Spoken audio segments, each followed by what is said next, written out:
प्रकाश साहू गतकाली जो अभावन घटनाटी घटी जाइए कोचिंग सेंटर मालिक हूँ मु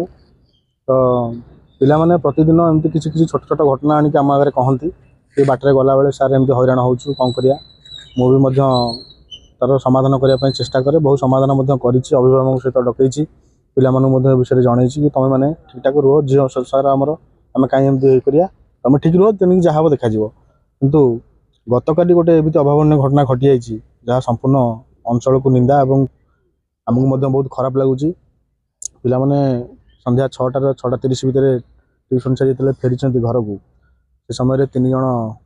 मद्यप व्यक्ति पिला माने अंचल पिला माने अटकई असदाचरण करने सहित बहुत धमक चमक देते भल पाइबा बाध्य कर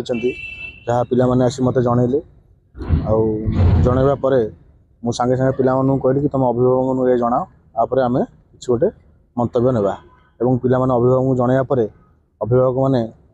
बारंबार ये घटना जानिबा परे आउ असमाल रही से माने सांगे सांगे थानार द्वारस्थ होते पिला मानक सह एवं काली आम 6:30 ରୁ 7ଟା भितर आसी थाना पहुँचलु एवं एफआईआर देलु एफआईआर परे पिला मानकर बयान निगला दीर्घ 2 घंटा धरी बयान निगला बयान निया परे पीसीआर गाड़ी जाइथिला गाँ को पिला माने से पिला माने सब फेरार अच्छी अभिभावक सहित कथबार्ता परामर्श करते आम थाना जाऊ जाऊ पाखापाखि राति 11:30 ରୁ 12ଟା होगला पिला माने बर्तमान एबे भयभीत अवस्था अच्छी पाठ पढ़ाई काली ठारू पिला मानकर पाठपढ़ा बंद एवं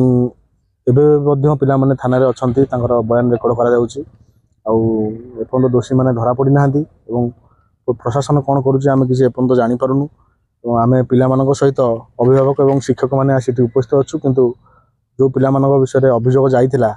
से माने एपर्यंत आसी ना कौन अभिभावक एपर्यंत थाना द्वारस्थ होना तेणुक मुझे गणमाध्यम माध्यम ये कहना चाहूँगी जे पिला न्याय मिलू एवं आसंता समय यहपरी परिस्थिति सृष्टि न हो कि पिला पाठपढ़ार बाधा न आसू पिला जो मैंने भी हैरान कर उचित दंड दि जाऊ एटा मोर गणमाध्यम माध्यम